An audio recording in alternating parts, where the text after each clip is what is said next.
ഭജഗോവിന്ദത്തിൽ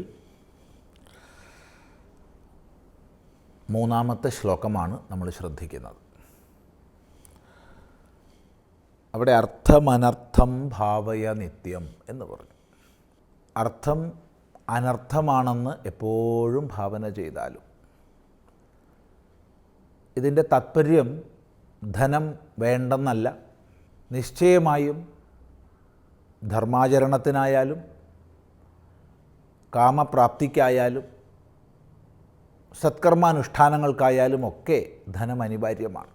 എന്നാൽ ബാഹ്യമായ സമ്പത്ത്, ധനം, അതൊരിക്കലും പരമപുരുഷാർത്ഥമല്ല.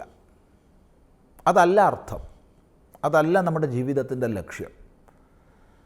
വ്യവഹാരസിദ്ധിക്കുള്ള ഉപാധിയാണ് അർത്ഥം.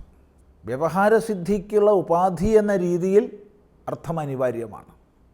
അതിൽ കവിഞ്ഞ് അർത്ഥത്തിന് താത്പര്യമില്ല. ഇതാണ് ശ്രദ്ധിക്കേണ്ടത്.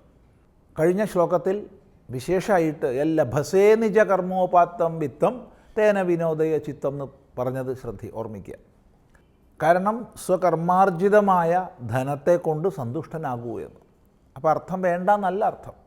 പക്ഷേ അർത്ഥമൊരിക്കലും പുരുഷാർത്ഥമല്ല. നാസ്തി തതഃ സുഖലേശ സത്യം. തതഃ തസ്മാത് അതിൽ നിന്ന് സുഖലേശ, സുഖലേശം പോലും, ലവലേശം, അല്പം പോലും സുഖം ന അസ്തി, ഇല്ല. ഇത് സത്യമാണ്. ഇതൊരു സത്യപ്രസ്താവനയാണ്. പണത്തിൽ നിന്ന് ആർക്കും സുഖം ഉണ്ടാവുന്നില്ല. ധനം ഉപയോഗിച്ച് ധർമ്മത്തിൻ്റെ അടിസ്ഥാനത്തിൽ ജീവിച്ചോ അത് സുഖപ്രാപ്തിക്ക് കാരണമാകാം. എന്നാൽ ധനത്തിൽ നിന്നല്ല സുഖം. നമ്മുടെ സത്കർമ്മങ്ങളിൽ നിന്നാണ് സുഖം. നമ്മുടെ മനോഭാവമാണ് സുഖം. ഏതെങ്കിലും ബാഹ്യവസ്തുവിൻ്റെ ലബ്ധിയിലോ അലബ്ധിയിലോ അല്ല സുഖം. സുഖം എന്നുള്ളത് നമ്മുടെ മനോഭാവമാണ്. എങ്ങനെ നമ്മൾ കാണുന്നു വിഭവങ്ങളെ, സാഹചര്യങ്ങളെ തന്നെ, അതിനനുസരിച്ചാണ് സുഖം. അല്ലാതെ ധനമുണ്ടായി എന്നുള്ളത് കൊണ്ട് ആർക്കും സുഖം ഉണ്ടാവില്ല. എന്ന് മാത്രമല്ല, പുത്രാദപി ധനഭാജാം ഭീതി. പുത്രാദപി, മകനിൽ നിന്ന് പോലും ധനഭാജാം ഭീതി. ധനഭാജന്മാർക്ക് ഭയമാണ്. ധനഭാജന്മാർ എന്ന് പറഞ്ഞാൽ ധനത്തെ മാത്രം ഭജിക്കുന്നവർ. അവർക്ക് മറ്റൊന്നിലും താല്പര്യമില്ല, മറ്റൊന്നും അവർക്ക് പ്രസക്തമല്ല. പണം പണം പണം, അഥവാ സമ്പത്ത്, ബാഹ്യമായ സമ്പത്തുകൾ, അതിൻ്റെ മാത്രം ലഹരിയിൽ അതിന് മാത്രം ജീവിക്കുന്നവരാണ് ധനഭാജന്മാർ. അവരോട് ചോദിച്ചാൽ അവർ പറയുക മക്കൾക്ക് വേണ്ടിയാണ് ഞാൻ സമ്പാദിക്കണത്, അല്ലെങ്കിൽ അടുത്ത തലമുറയ്ക്ക് വേണ്ടിയാണ് ഞാൻ സമ്പാദിക്കണമെന്നൊക്കെ പറയും. പക്ഷെ പറഞ്ഞാൽ പോലും അവർക്ക് മക്കളെപ്പോലും പേടിയാണ്. മക്കൾ ഞാൻ സമ്പാദിച്ചതൊക്കെ നശിപ്പിച്ച് കളയുമോ, മക്കൾ ധൂർത്തടിക്കുകയോ, അല്ലെങ്കിൽ മക്കൾ ആവശ്യപ്പെടുമോ എന്നിങ്ങനെ അനേക പ്രകാരത്തിലുള്ള ചിന്തകൾ, വ്യാകുലതകളാണ് അവർക്ക്. ഇപ്പോൾ പുത്രാദപി ധനഭാജാം ഭീതി. ധനഭാജന്മാർക്ക്, ധനത്തെ മാത്രം ഭജിക്കുന്നവർക്ക് പുത്രാദപി ഭീതി, മകനിൽ നിന്ന് പോലും ഭയമാണ്. പിന്നെ മറ്റുള്ളവരുടെ വിഷയം പറയേണ്ടതുണ്ടോ? ആരെങ്കിലും പിരിവിന് വരുമോ, സംഭാവന ചോദിക്കുകയോ, ടാക്സ് വർദ്ധിപ്പിക്കുകയോ, സർക്കാർ കള്ളന്മാർ കൊണ്ടുപോകുമോ? നാലാൾ ഒന്നിച്ച് വീട്ടിലേക്ക് വരുമ്പം തന്നെ ചിന്ത വരും, ഇവർ വല്ല സംഭാവന ചോദിക്കാൻ വന്നതാണോ എന്ന്. ഇത് പുത്രാദപി എന്ന് പറഞ്ഞത് ഉപലക്ഷണാർത്ഥത്തിലെടുത്ത് മകനിൽ നിന്ന് പോലും എന്ന് പറഞ്ഞാൽ ധനഭാജന്മാർക്ക് സർവദാ സർവത്ര ഭയമാണ്. ധനഭാജന്മാർക്ക് അത് പ്രത്യേകം ശ്രദ്ധിക്കണം. ധനത്തെ മാത്രം ഭജിക്കുന്നവർക്ക്. അപ്പോൾ ഒരാൾ വിചാരിക്കുകയാണ്, എൻ്റെ വീട്ടിൽ ഇങ്ങനെയൊന്നുമില്ല, എനിക്കിങ്ങനെയൊന്നുമില്ല, എനിക്ക് മകനെയൊന്നും പേടിയില്ല, ഒക്കെ വെറുതെ പറയുക എന്ന് ചിലപ്പോൾ ഒരാൾക്ക് തോന്നാം. അപ്പോഴാണ് അടുത്ത പദം സർവത്രൈഷാ വിഹിതാരീതി. എല്ലായിടത്തും,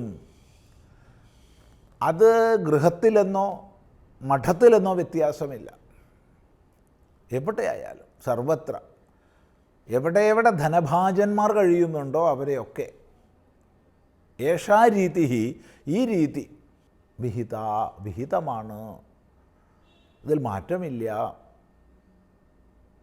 ഇപ്രകാരം പറഞ്ഞിട്ട് കേവലം ധനമല്ല നമ്മുടെ ലക്ഷ്യം, വ്യവഹാരസിദ്ധിക്കുള്ള ഉപാധി എന്ന നിലയ്ക്ക് മാത്രമേ ധനത്തിനർത്ഥമുള്ളൂ. അതുകൊണ്ട് ധനഭാഗ് ആയിട്ട് അല്ലെങ്കിൽ ധനഭാജന്മാരായിട്ട് ജീവിക്കുകയല്ല വേണ്ടത്. പിന്നെ നിജകർമ്മോപാത്തമായ ധനത്തെക്കൊണ്ട് സന്തുഷ്ടനായി ജീവിക്കുകയാണ് വേണ്ടത്. ഈ ഒരു കാഴ്ചപ്പാടാണ് 2-3 ശ്ലോകങ്ങൾ ചേർന്ന് ഉപദേശിക്കുന്നത്. തുടർന്ന് കൂടുതൽ സൂക്ഷ്മമായ വിചാരത്തിലേക്ക് നയിക്കുകയാണ് 4-ാം ശ്ലോകം. കാതേ കാന്താകസ്തേ പുത്രഃ സംസാരോയമതീവ വിചിത്രഃ കസ്യ ത്വം കഃ കുത ആയാതഃ തത്വം ചിന്തയ യദിദം ഭ്രാതഃ.